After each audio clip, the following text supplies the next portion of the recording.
Okay, we're going to briefly go through our projects reasonably quickly, and I say reasonably quickly because we're going to be available for any specific questions or queries later on as well. But we're going to update you with what's happening. But I think as much as Tony was good enough to give us an insight on the future, we all know the last couple of years that we've had. Now put your hand up here as an investor if you're worried about the marketplace and what was going on, and everyone was losing money and everyone was going back. You can all be honest here now, put your hand up, because everybody was worried. There wasn't a person that I spoke to over the last couple of years that indirectly wasn't saying to me, hey, am I going to lose my money?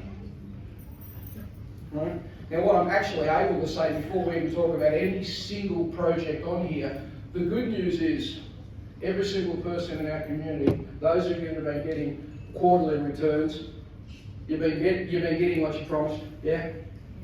Everybody in our community has got projects coming out that are expected to come out. I know there's one June 30th of this year, PIO4. You've all been called and asked what you want to do with your money and where you want to reinvest it, yeah?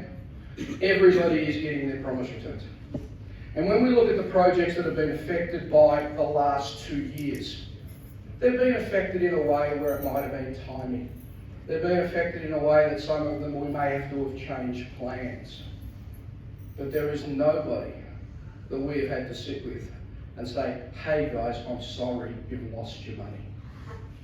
Everybody is making projected returns at a minimum. Because when I'm meeting people, is there anybody here that can stand up and say, I overshoot for the sky? I tell you what it might look like. I give you some really good positives. If the market keeps going the way it's going to keep going, this is what it might look like. But then we try and be realistic and say, hey, our targeted return is X. There is nobody here, and I'm getting ahead of myself, that's going to look at one of these projects that doesn't then end up getting the minimum that we've targeted. Is that good news? Yeah? Everyone feel happy about that? Anyone not happy about getting projected returns? No? Okay, right, let's move on then. Because really, Patrick, this is your domain. But before we start, yes, legally I'm obliged to tell you that, this is a disclaimer. We're not promising anything. This is general advice and etc. We're just letting you know what's happening with the marketplace. So first and foremost, Patrick, this is your time. Have a look at it. Sleepless nights. Metricon was losing money. Caden was going broke. Bill Group, was a Bill Group or whatever it was, went under. What else happened? Hello? Yeah. No, it wasn't Bill Group, Premium and a few others. Yeah. But Bill Group that we're dealing with on Little Springs. They could have gone broke. Yeah, we've had no problems. The supply chains really affected us over the last 2 years, mainly the last year, in fact. And it's just been a really tough management exercise to keep all the builders in line, to keep our budgets blow up contained. But it's manageable, and we've managed it. But just to give you a little bit of fun facts, after all that, I think we're just coming out of it. The fun fact is that over the next 30 years, Property Council of Victoria put up a report. They estimate that over the next 10 years, our population, 30 years, our population is going to grow by 3.4 million people. In Melbourne alone, we are going to require 42,000 homes a year over the next 30 years. 42,000. Our total stock at the moment is at 86,000 total stock. If there are no new land releases, we'll eat it up in 2 years. So you can see that there's a housing crisis coming up. Not for anything other than there's not enough stock out there. Right? Of course, council will be pushing to release more land, but there's also an issue with the authorities not keeping up. The authorities are all stretched. Melbourne Water is giving us a hell of problems because they are not able to respond in time. We've got Aberfeldie Victoria, we've got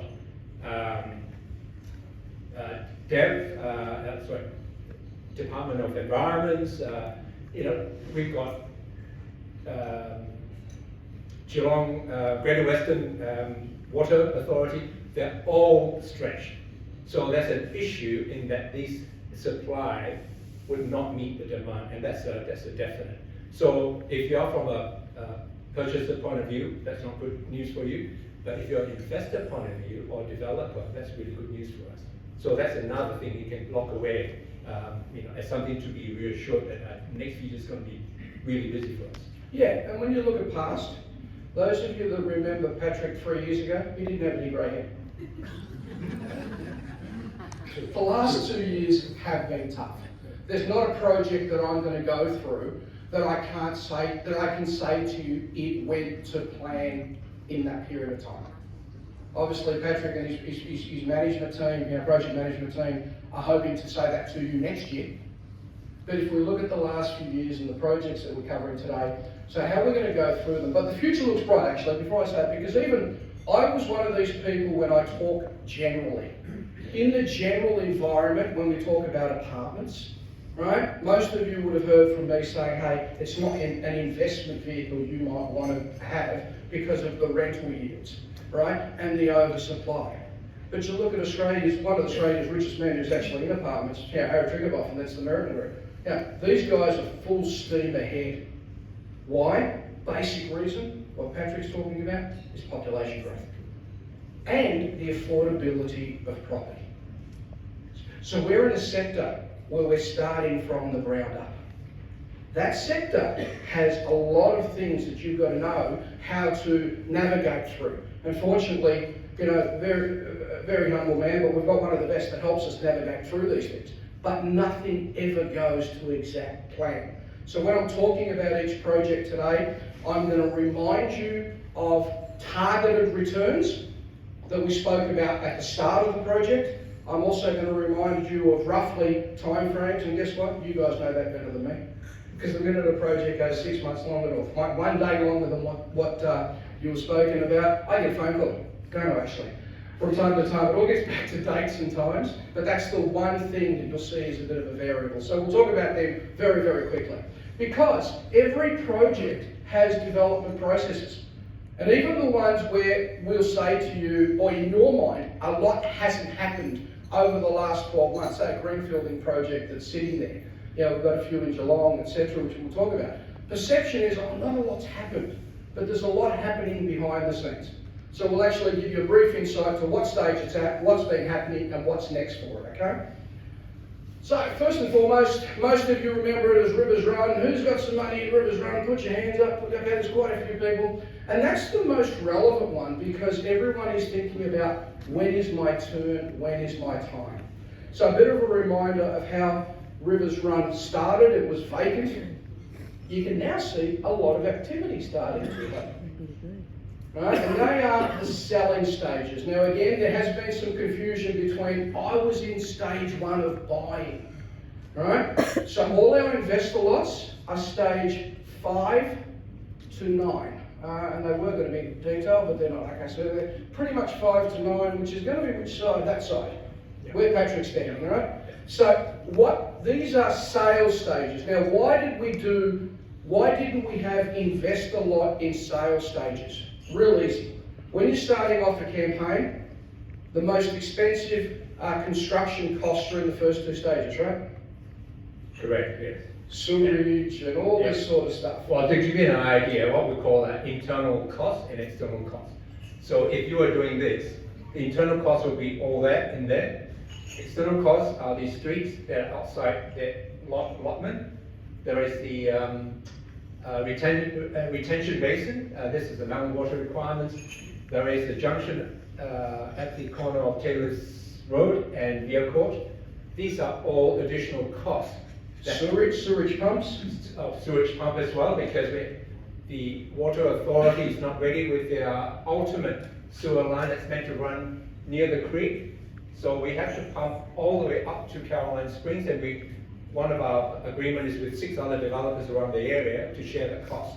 So these are all external costs that if you were to average over stage 1, I mean, you guys would be horrified as to how much it costs. Well, I'm happy to say, I think I got told it was about 211 or 215 or something per lot. Yeah. So we were selling the 400 square metre lots, which most investors are in stage 1 for $320,000. Do your sums, there's a loss. Right? So if we were just specifically looking at that first stage and we were getting first investors out straight away, you wouldn't be making the targeted return.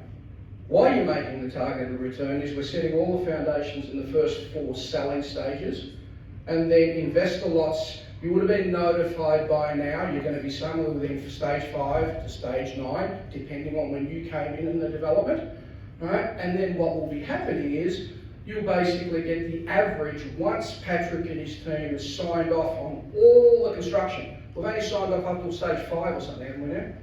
With builders? Yeah, builders. Not 5 or 6 yet. Yeah. Not 5 yet? Okay. 3, 4. So we had to change builders after number 2. 2, yeah. Because they nearly went broke, and I think we tipped in nearly $5 million or something, wasn't it? More than what we... $500,000. But it was overall, Yeah. it was around about $4 or $5 million more than what we anticipated, based on the cost of construction and the supply chains and all that sort of stuff. Without going into a lot of detail, the complexity in managing these kind of projects is that, for instance, Melbourne Water increased their bioretention footprint by another 1/3. But we have to do the work, they'll reimburse you, but they're reimbursing you with rates, pre-COVID rates. So obviously it's got, no reality whatsoever. The supply chain issue has made the construction cost 30 or 40% more. Right on the junction with Taylor's Road, the developer on the corner was meant to have done that junction. They bailed out, they put their project on hold, and for us to get compliance, we ended up doing that junction at our cost. So, it's really complex managing all these moving parts right through, but notwithstanding, it's done, it's managed, but the cost for the stage 1 and 2 is, yeah. So when you go on site now, you'll see Red 23 is our selling agents on site, selling blocks now in stage 5 onwards. And the good news to you guys is 400 square metres, stage 5 onwards was 408 to 425. Now, remember the number that you put in, remember the model. You guys would have started with the initial investment being the raw land down of anywhere from 100 to 130, depending on when you got in. I'm told at the moment we're hoping to finalise what it's going to be once we sign all the contract, which is probably the next 6 months. Is that about right? We expect to sign contracts off for all the stages for building within the next 6 months? Which stage are you? For the builders, now, moving onwards, Oh, yeah. So all the builders. Yeah, all the stages. So by the time the lots start coming out, we'll be able to pretty much say to you, this is the exact cost per stage of your lots. They're targeted at the moment roughly 170, 180, I'd say. Put your initial investment down, 100 plus 180, 120 plus 180. You've got an average cost per lot of roughly sub 300. They're selling for 420 something thousand now. Right, so you're targeted 80 to 100% in a time when cost went up by 60%, big tick. Right, so everyone, apart from the project taking longer because of COVID, because of these hiccups, there is nobody that isn't getting their targeted return. Right, so I'm going to be fast to move on, but from Little Springs, anything else you want to say, Patrick? Go out on site, you see it happening. First homes are being built at the moment. Stage up to stage 2 is either settled or will be settling with buyers in the next month. So we're pretty much hands-on at the moment, going through. There it is there, 3, 4, 5 onwards. As I said, investor lots will be anywhere from 5 to 9, so you can see the time dates. We hope to be out of there by the end of 24, early 25 at the latest. Now the initial plan is to have investors coming out stage by stage. There is a slight possibility that funders may not allow that to happen based on the fact that we had to put in our war chest, our $5 million to keep the builder afloat. If it's got to be at the end, everyone will either get paid out stage by stage or at the end. We'll let you know as it's going, based on funders. So nobody here is getting any less than targeted return. Big tick, guys. Yes, it's taking a little bit longer, but we've got 2 years of COVID. We've got all these things. So big tick for Little Springs. Next, greenfielding project. Now, what do we mean by greenfielding? Most people know it's a farm. It's sitting there until we develop it. Brook, pretty much we are here. Across the road in Rockbank is Woodley. That was the fastest selling estate in history. And we've got reps from Red 23 sitting out the back there, Mel. West is still going through the roof, isn't it? Most certainly is, yes. Yeah, cool. So at the end of the day, you may or may not remember, we purchased a site in Brook, Leach Road, about a year and a half ago. Some of you would have been in a project called PIO4, which is seed capital for Brook. Everybody's got a phone call, they're getting their money back in June. Have I not met anybody that's getting their money back? So everyone's getting their return. That was 17% per annum. And then we started greenfielding lots in that. Current stage was 350 square metre lots. But Patrick, do you want to talk a little bit more why we went into that sector? Well, there is a town centre over here that will be linked via a bridge over the wetlands. That area is already, construction is already happening, or major roadworks for the services already happening, even though we're still a few years away from the rezoning of that area. But certainly it's, for as far as greenfielding land banking is concerned, that's a top area because of the facilities around it. Highest growth corridor in Melbourne at the moment, the Western Corridor, and that's the next to be released. I understand they're talking with the landowners at the moment about when the PSP is actually going to be released. So that's our current, those of you that have got in, let's look at it again. Most people came in an initial investment, I think from memory, of 115 to 120.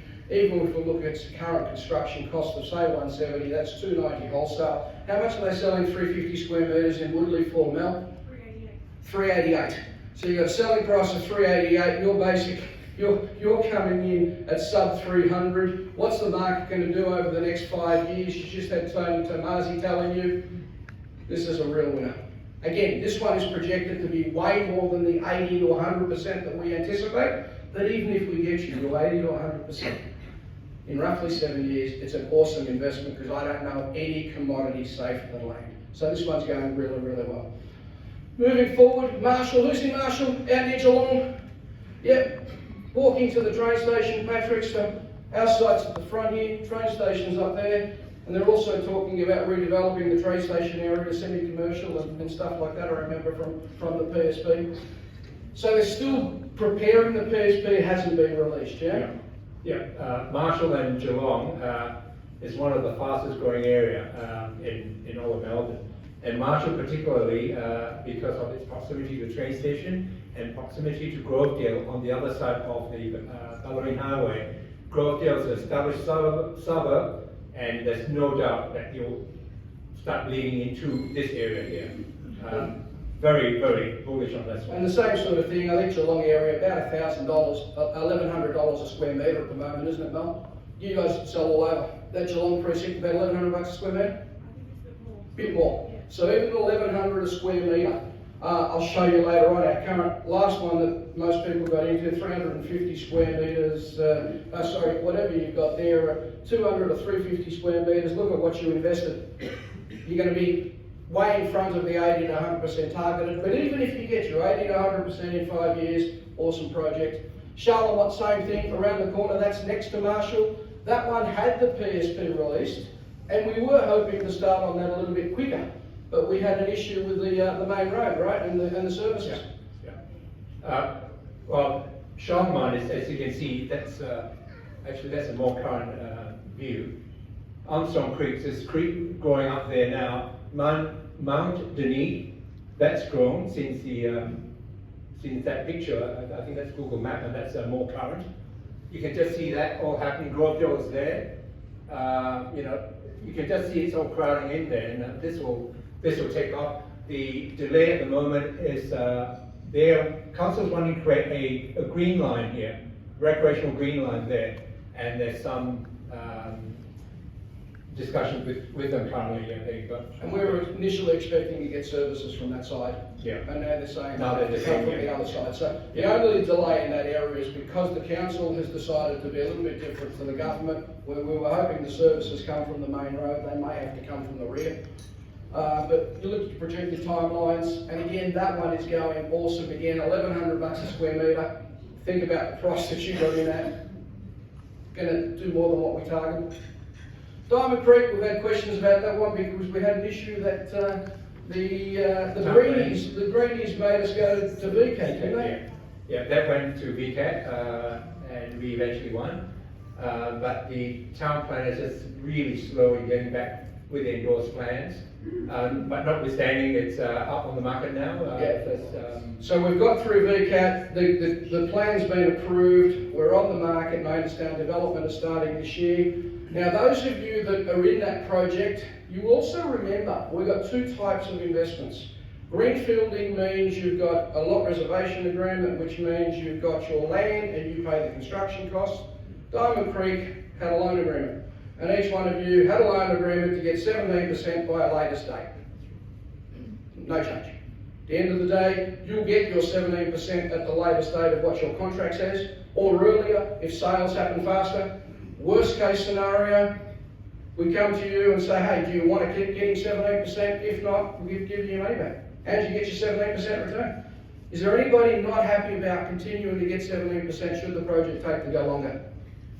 No? Because if you are, put your hand up and I'll make sure we'll give you your money earlier. Cool? Okay, Aberfeldie.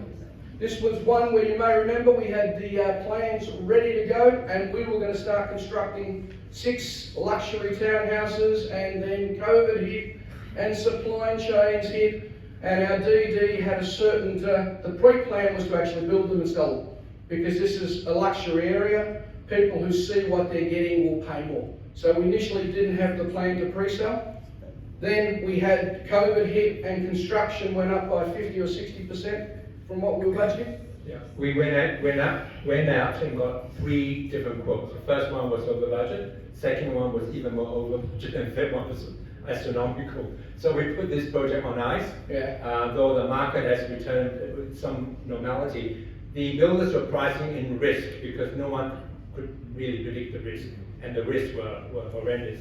We believe that that we will find a builder. Currently, we've got one builder pricing it for us, and it will eventually be built. Yeah, and those of you who were invested in that, by the way, again, you've got a loan agreement. Later date, you can get X. By that later date, you'll be told what we're doing, and you can decide basically, yes, I'd rather have my money back with my return, or I'm happy to keep going. It'll be your call. So whether this project has been affected, if you go back to historically how OYOB worked and wanted to work, we never want to sit in front of anyone and say, hey, we didn't make money, you lost money. So the loan agreement pretty much guarantees your return. Moving forward in years to come, a project like this may be, hey, here's a project, here's the numbers if you want to go in, here's the uplift, but if there's a downside, you may want to take that on as well. But your current projects, whatever you've been promised, whatever your loan agreement says, you are going to get. And that's really important to us, okay? We will never, ever break our word with what we've told you initially, and that's never in plan. And here's a good example of that. If that site goes on site, you guys are still getting paid out. Anyone unhappy about that? Move on. Cranbourne West, this one here. Cranbourne West, we basically had 2 projects. We were going to do a childcare centre at Central Parkway, and we were then going to do a lifestyle activity centre. COVID hits. Lifestyle Activity Centre had heaps of offices upstairs. There wasn't a demand for offices, you remember me saying that? And then pretty much we were changing the plan to do some shops at the front and then do some housing at the back. Housing changed to special needs housing, you remember me saying that? And then the government changed the laws on special needs housing where they can't be joined townhouses anymore. So now we've finally come up with a proposition that looks even more exciting, where we've got shops to the front. Now we've found that there is a demand for shops. We've gone in that big way, like Tony was saying, in the new growth areas, people want shops. We're putting together some shops. And at the back, what did I call them the other day? You thought that was a good idea. Sexy lifestyle warehouses. Yeah, lifestyle warehouses. So who knows sort of warehouses that have got a mezzanine, maybe, what are they, 80, 100 square metres? 100 square metres. 100 square metre warehouse, where you can actually have a man cave, you can be a plumber, you can have an office, you can do whatever you like. Huge demand for them, selling really well in the growth areas, and more importantly, it makes these project numbers look really good. So those of you who are getting the, I think it's, 8.5%, 9% per annum quarterly payments, you're still getting them, right? And you've been getting above market until we decide what the right, yeah, well, that's one of yours, isn't it? That's why you're smiling, isn't it? Yeah, okay. Yeah, you continue to get your quarterly. There are some investors here that want to be part of the project, right, and get project returns. This one now is back to showing really good numbers. Right, happy to share it with you, just come and see me. So this one's about to happen this year, I'll be saying to you, and we have found a huge market for shops and this sort of thing. So there's a big positive come out of the delay through COVID and supply chain issues. If we hadn't built the other thing and there wasn't a market for it, we might have not been basically as buoyant as we are today. Cranbourne North Retail, you may remember we had Cranbourne North Childcare Centre. Who was invested in Cranbourne North Childcare Centre at one stage? Hands up, great. You got some money out, those of you that were actually for capital. Those of you in are still getting your return. Next door we built 6 shops. And we actually found they just finished. We've had all but one sold or rented, and that's on the market at the moment. So the one thing that we found through our exercises in Mernda and Cranbourne North, the growth areas have a definite demand for around about 100 square metre shops that could be used fish and chips, retail, grocery.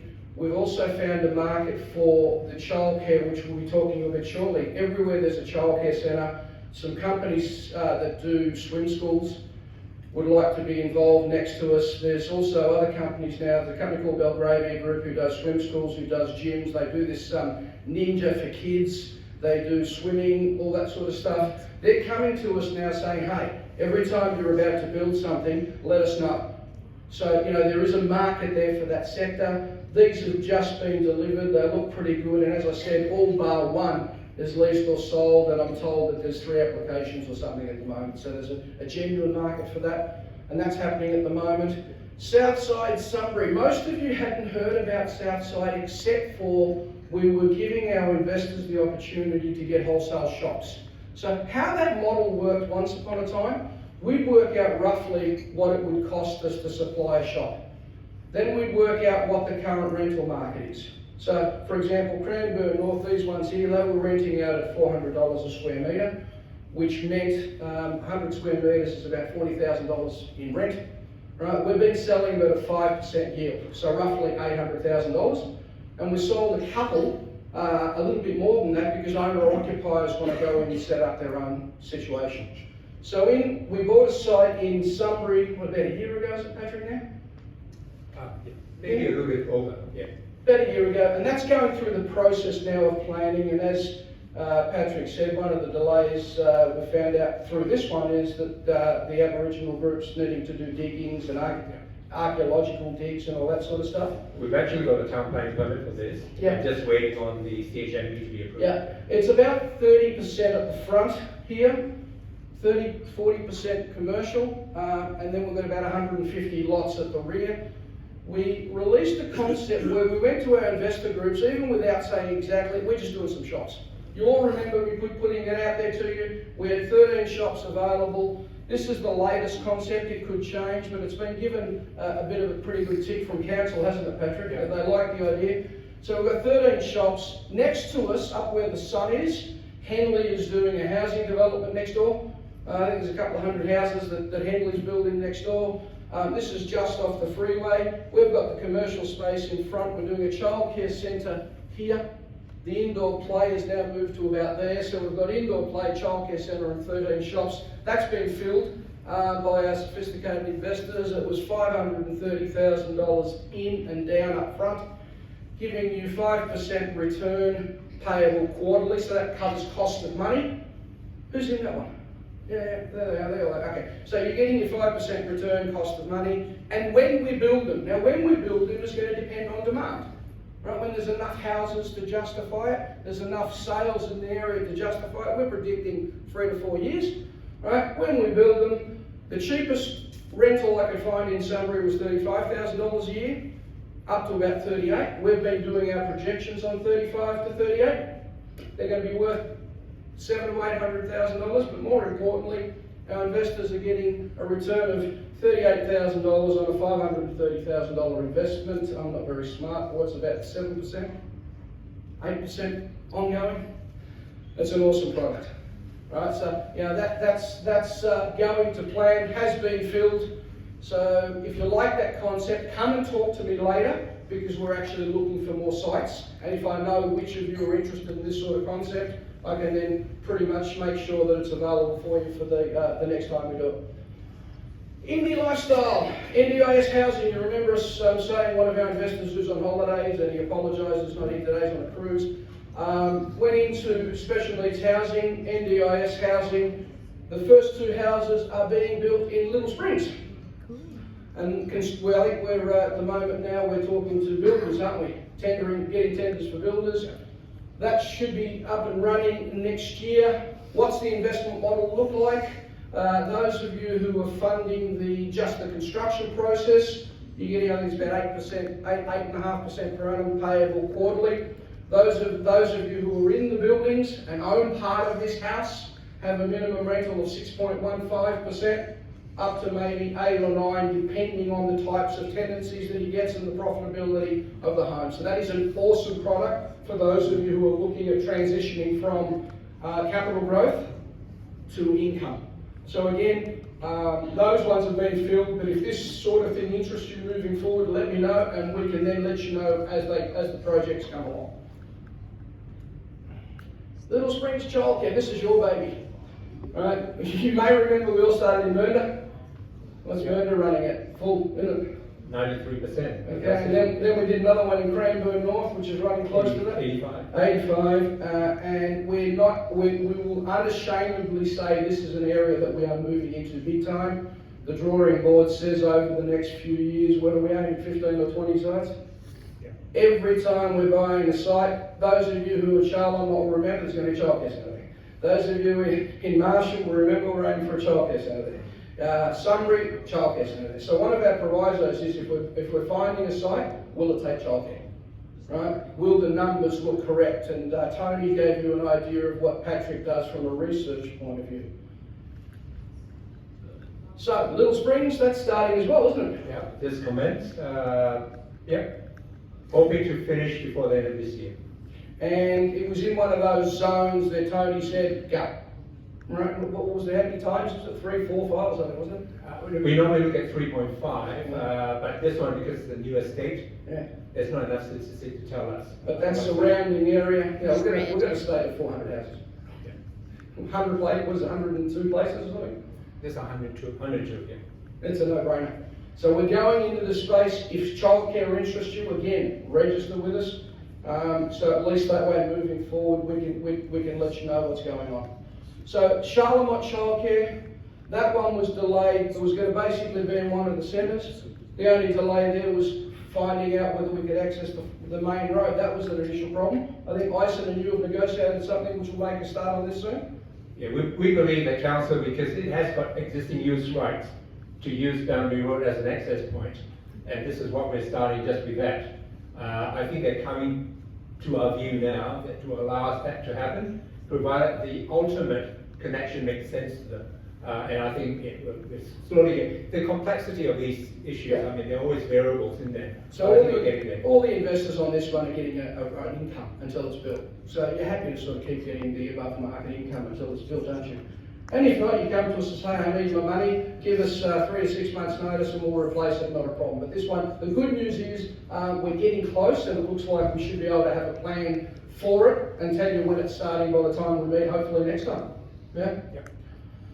Okay, we spoke about how well they're going. The model is going really well, and I'm unashamedly going to say it really started with Patrick and his love of education. We've got an awesome partner in Vicky who really focuses on bringing things to the kids that are different, and with mindfulness and growing their own vegetables, and having a session with the chef on what they're cooking and what they're not doing and stuff like that. Yeah. Yeah, well, Vicky's telling us that they almost have 100% conversion for people who actually attend a site visit. Their staff is absolutely amazing. She's got this. How many have we got? We've got about 75 or 80 staff in total. But they've all got the right attitude. I mean, we pay them well. We pay them above market. We overstaff our centres so that no one's ever strain or have to stay overtime because it hasn't been planned. So we do all that, but the staff happy and it's coming through when they see customers and when they look after the children. It comes through. You can't hide these things. Now, if you've got contented, happy staff, it comes through in your senses. And I think our census is showing that, which is really good. And what's really been proven to me, those of you that know me for a long, long time, where's Matthew? Where's Matthew Tane? Where is he? You knew me in my real estate days. You know, I wouldn't have been caring about planet and world and people and kids and all that sort of stuff. But I've actually found out that by doing that, it makes really good sense that we're building the foundations for tomorrow. And that's what this community is also all about. If we're able to provide opportunities for our community that helps you achieve your goals, and I'll be talking a little bit about that later on, more is more. And going out to these centres and seeing the kids is just an awesome experience. And more importantly, it makes sense. You know, we now have a viable company, I am learning, that is a known brand that we can now go into whatever area we're building a childcare centre for. They can Google, they can do their research. You know, the dinosaurs of my past don't get it, but you guys have younger gen, you look straight at reviews and stuff like that, right? Now do these reviews, and automatically these things we know are going to make it. In 2-3 years' time, there's no reason why we can't have multiples. And if you want to take that journey with us, let us know you're interested in childcare. Just another quick note. This area, this industry, started predominantly by women, and as a consequence, I don't think they were very well paid because the industry has got no voice. With our childcare centres, we're giving all the staff, because as a childcarer, you get to Cert 3, and that's all you do. You can't get any further. So your trajectory or your pathway ends at Cert 3. We are giving them a chance to actually take on more professional development, better qualification, better pay, potential rising to managerial level, and ultimately, if they are good enough, to actually own a centre with us. So we're giving them these pathways and trying to change the market from our perspective. Okay, really sexy project. Who had some money in this one? When it all started, it was a good idea. Where's Scott, our project manager, sitting right at the back corner. He sniffed a really, really good project. We were able to buy it during COVID, existing plans and permits, but it had 50% of it for Airbnb type serviced apartments. Patrick and Scott were able to go to council to find out that this area is awesome, and now you might want to talk about the changes in the plan, why we're doing it, and why it's turned out to be such an awesome project. Yeah, Frankston has always been the ugly duckling in all of Ballarat Peninsula, and you guys know Ballarat is not cheap. It's an expensive millionaire's playground. Frankston's the only city with the train connection, electrified train connection. Hospital, that the government's spending $1.1 billion doing it up now. It's happening today. Doing up the Frankston Hospital. There is already $250 million in the Balmoral Walk shopping centre redevelopment. And Horizon, which is Tim Gurner's first development there, 79 apartments, was sold within 3 months. This is luxury apartments we're talking about. Huge downsizer opportunity. Yeah. Harbour's another one that's, Scott, you're welcome to come up to join me if you like. Harbour's a new one that's come through with council's approval, but taken to VCAT by the residents along what we call the Long Island residential. Pace Development's another big one. They've taken council to VCAT for failure to determine within the statutory time limit. So you can see that there's a lot of developer interest, and you'll get through, there's no doubt about it. And this is ours, the Nepean, 110 luxury apartments. Well, sorry, go back if you don't mind, go back. We're really excited about this because the long-term view for Frankston in the framework study that's yet to be concluded, they want to transform the city, drag the city across to this area where Beach Street is and Canada Creek. You'll see in some of the later slides, Canada Creek is a beautiful, calm creek environment. They want to make that Beach Street to be a destination center for food and beverage. And to do that, they've instigated within the framework plan these kind of linkages from the city across. They are calming traffic along Frankston to I think 60 or 40 kilometers an hour.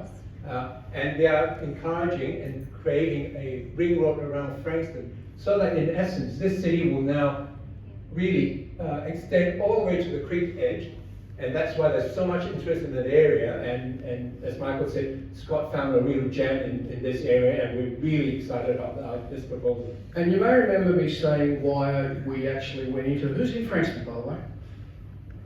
There's a few of you there. Now you remember, that was a loan agreement. A lot of people say, oh, 17% per annum, that's too good to be true. And it probably was at the time. But we're trying to bring a new dimension to our investors and actually give them developer profits. Since we purchased that site, I think we purchased for 8.5. Right, place sold for 16 million. When these plans come through, the site is worth 16 million plus. And we have large institutional investors, large family investors want to come up and partner with us. And what will end up happening is, when they partner with us, money comes in, we pay our investors their 17% per annum back, and then you guys say, what's the next opportunity? At the end of the day, that was the model. So it's really, really sexy. I've got to say, I'm so, I'm so happy with the way it's come up. I keep sort of congratulating Scott every time I walk past his desk. But real exciting. So that, those of you that you're in that, you'll get your 17% per annum. It could be earlier than the latest in your loan agreements, because we've got people sniffing around at the moment want to partner up with us on this one. So this is what they're talking about. Right along here, the creeks there, the destination place in Frankston, the whole of Aberfeldie Peninsula, that one, yeah, where you have food and beverages right along Beach Street. Cool. So that was all our past projects. Thank you so much, Patrick. Now I'm going to give you some opportunities of what's coming up. I'm going to be very, very brief. I'm not going to go into it one by one, and if you want to talk to me later, we can. Brook, which is the land, which is awesome for debt reduction, etc. We've got stage 4 just released. I think our investment into that starts at 130, but because you are here today, if you mention that your family, 125, so 125 initial investment, $5,000 off. We're doing a raise for more childcare centres to actually be able to source and secure sites. I think we just secured one the other day in Keysborough, didn't we? Yep, so we're doing a raise. So every time we see a site that's going to take a childcare centre and it works well, our plan is just to buy it. So those of you who are looking for two-year return, we'll give you 12% for your money payable at the end of it. What's that used for? To secure more childcare centres.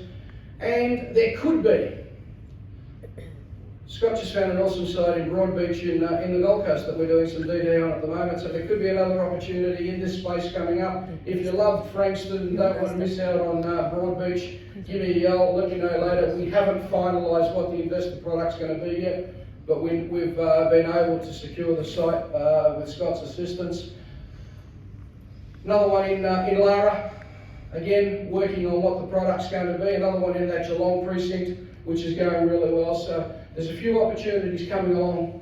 I'm going to hold questions for the moment. We'll handle them straight away, straight after we finish, because I'm getting ahead of time. But please, we will handle them as soon as we're done.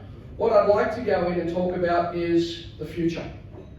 Up until now, OYOB, as you can see from our scroll-up things, we've tried to be everything to you. Developer, bringing you opportunities, helping you in your investment, and being actually the person who services you, the client, as well. And what's happened from the start, it was just bringing you projects that were good ideas. We're actually trying to morph. OYOB will continue to be a developer, and OYOB's focus will be all about supplying opportunities, projects, for the investor group. OYOB will no longer, to a degree, be client-facing. We're introducing, most of you already aware, and you sort of know why we are where we are. Who's heard the name FINNIA? Most of you, right? Now, FINNIA has loosely acronym Financial Intelligence in Australia. Someone came up with the idea and thought it was a good name. But FINNIA, at the end of the day, wants to actually take you to the next level. Those of you who have been attending OYOB information days like today were sick of me playing my little bamboo analogy, but really what it means is, a bamboo tree takes roughly 5 years to spin out of the ground. But when it's finished, what's next? It's used for construction, it is used to create clothes, it is used for so many different purposes. So what we want to do is say, okay, well, what's your purpose in life? And FINNIA is there to actually do that for you. FINNIA has different, I suppose, silos or departments is probably a good word, isn't it? Now, FINNIA Intelligent Investment is all about education. And where's Peter? Peter's right at the back there. Most of you who are basically looking for ideas, concepts, being helped by creating your passion. And I think the three things that Pete talks about is clarity, confidence, and capacity. So, Peter's role is to actually help you create a plan for yourselves.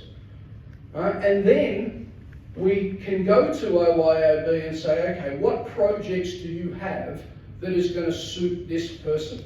Versus, here's a good project and you do it just because you like the numbers. Or you don't do it because you don't like the time frame, or whatever the case may be. So FINNIA Intelligent Investment, Peter heads up that. He's there to help you gain clarity, confidence, and the capacity to do something. And when you gain the capacity to do something, FINNIA Mortgage Brokers, and Peter's background is FINNIA, but we've got a team of mortgage brokers, will actually sit down with you and work out your capacity. But more importantly, if you have a mortgage, is there anybody here that doesn't want to pay off their mortgage faster than 30 years?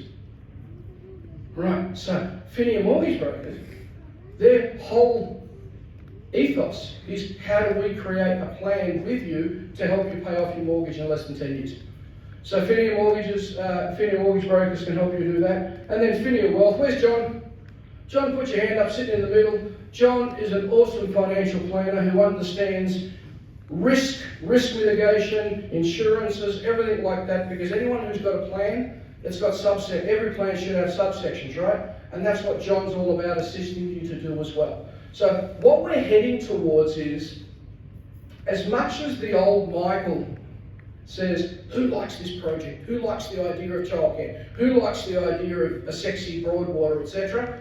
Even if you come to me and say, I want to give you some money for that, and some of you have had experience that, I'll actually say, well, no, don't want your money yet. Go and see Peter. Because what we want to be able to do is help you create a plan first. Because it might be a great idea, but it might not suit your specific purpose. Vice versa, there might be things that you need that we can fill a gap. So every step you take, we want you to actually make a concerted step, knowing why you're doing what. And who's heard Peter talk about CEO of your life? Maria, you're CEO of your family, aren't you? You've got the chairman of the board sitting next to you, and then you've got the director sitting in front of you. And each one of you now are having a business meeting every time you're thinking about what's next, right? Now, did Peter help you create that? Yes. Right. Once upon a time, you knew Michael from about this big. We were 18 years old maybe, and I was just telling you what was a good idea. But in the back of your mind, I know, Michael, but is this thing really going to work?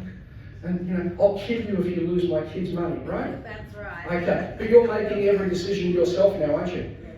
Right? And that leads us to these things. So we want to help you gain clarity with your numbers. Put your money to work. Because if your money's not working, you're working harder than what you need to work. And that's the one thing that I learned in my life. If your money is not working, you are working harder than what you need to. Elvira, we met a long time ago. I don't think I've ever met a harder working person than you. Are you currently working at the moment? Are you worried about your finances? No, because you're putting your money to work, right? And Elvira's one of those that went into some shops. Yep, Steve's saying I don't want to work, but you don't need to work either. You're just working because she forces you to.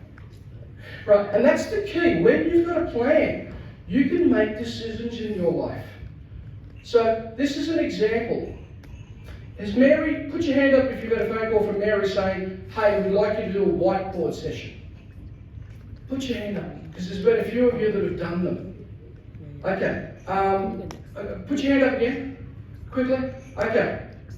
How did we find that whiteboard session? John, right at the back, mate. Once upon a time, you met Peter many, many years ago, and you introduced to me through Peter, right? Yeah. And once upon a time, what was the one thing that you wanted to do? I don't want to bloody work anymore, right? Right, I retired early. How old are you, John? 56. When are you retiring, buddy? At the end of the year. Why? Because you had one of these done, right? That's right. All right. examples. So what Peter does, he helps you gain some clarity, and at the end of the day, gaps get filled in here.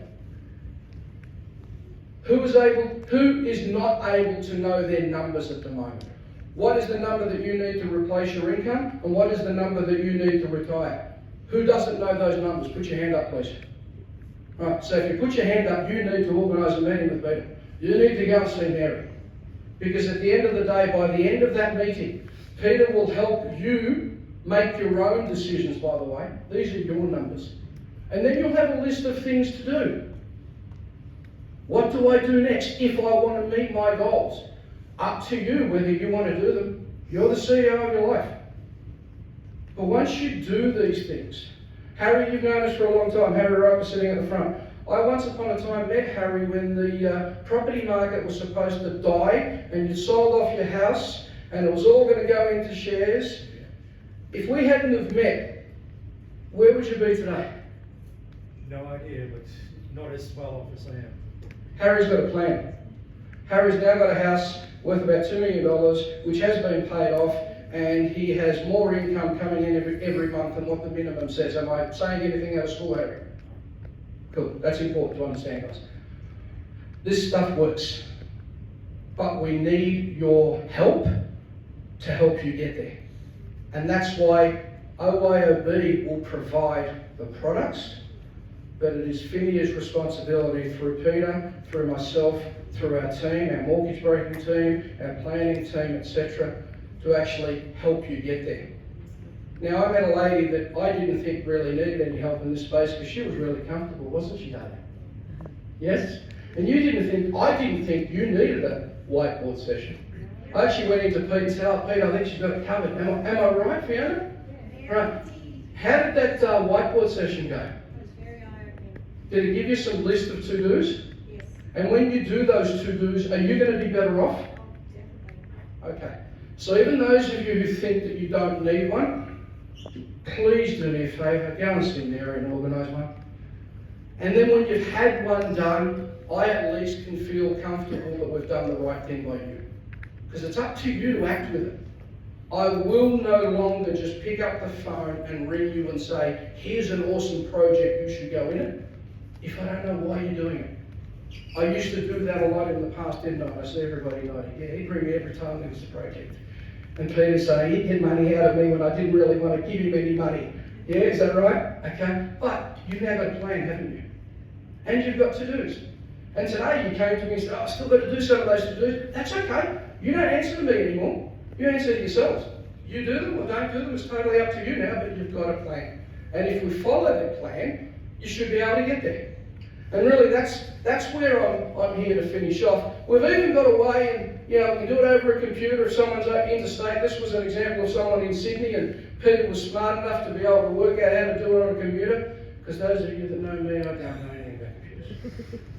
But Peter was able to work it out on a computer and give these people some clarity, and here it is there. All of a sudden, okay, if we get $48,000 coming in per year, $4,000 a month, we're comfortable. If we got $85,000, we'd be wrapped and we can live the lifestyle of choice. Okay, what are we currently doing? When are the investments coming out? There will be some people sitting in this room that would love to have a plan, or would love to say, I would like to get there, but have no plan. So if you've got a mortgage and you don't have a plan to pay it off quicker, get one. If you'd like to retire by a certain date and you don't have a plan that says you're going to do it by that date, how good does it feel, John, to have a plan and hit it, buddy? Excellent, mate. Yeah. All right? I see this man walking with his chest out all the time. Why? And the fact that I played a small part in that, those two made the decisions. The fact that Peter, we've played a small part to help you make those decisions, that's why we continue to do what we are doing. A lot of people will ask, Patrick, he looks older than me, so. No, but a lot of people will ask us, well, why do you continue to do this stuff? At your age, why? Because we get this sort of satisfaction. And the bigger this community gets, the more that we can do, and the more that we do produces more. Not only for you guys, for us as well. It's a win-win for everybody. So, moving forward, you will be getting a lot of information from FINNIA. Understand it is, it's where OYOB started. FINNIA will be your information. FINNIA will be your client service provider. OYOB, Patrick and his team will provide the projects. Now what does that mean? Someone asked me the other, do you plan to go to other states or whatever? Well, Broadbeach is a good example of a project that might work, that we can bring. But moving forward, who's to say that there are not other developers in Melbourne or in Australia that want access to an investor community? Okay, if they pass certain tests, like every project we do does through Patrick and Anchor and the team, maybe we'll be able to bring them to you as well. So the more people that get involved in this community, the better it's going to be for all of us. Which then leads me to my last thing that I'd like to say is those of you who brought someone along with you because you thought it would benefit them, congratulations and thank you, right? So if you feel that you've been helped by what we do and you want to help somebody else out, just get married to organise a catch up with Pete and let's just see if we can help the people around us. It's incumbent on us, if we find something that is working for us, why don't we just pass it forward? We haven't scheduled for me to talk about this today, but I'll briefly put into it. July we've got our annual ball, which is a charity ball. Melbourne, Mary will be giving you all the opportunity to participate, get involved. The next thing that we'll be doing is we're doing some masterclasses. Who here would like some more education about development, getting forward, being mentored by different people in this space? We are going to start doing that, so we're doing group sessions, we'll be doing information sessions, we'll be doing education sessions. So tell us what you want and we will provide that for you. So guys, thank you very much for coming. Coffee, tea, more stuff out the back. Anyone who has specific questions, come and grab me or grab the team. More importantly, before we finish, thank you, Felicity, for putting this thing together. She does a lot of this stuff and I don't thank her enough. The team's out and about, Jesse's there, Mary's there. Put your hand up guys, let the people know. We've also got some of our business partners, so just come and ask me if you need anything. But more importantly, thank you so much, one, for attending, but more importantly, thank you for being part of our journey. Appreciate it so much.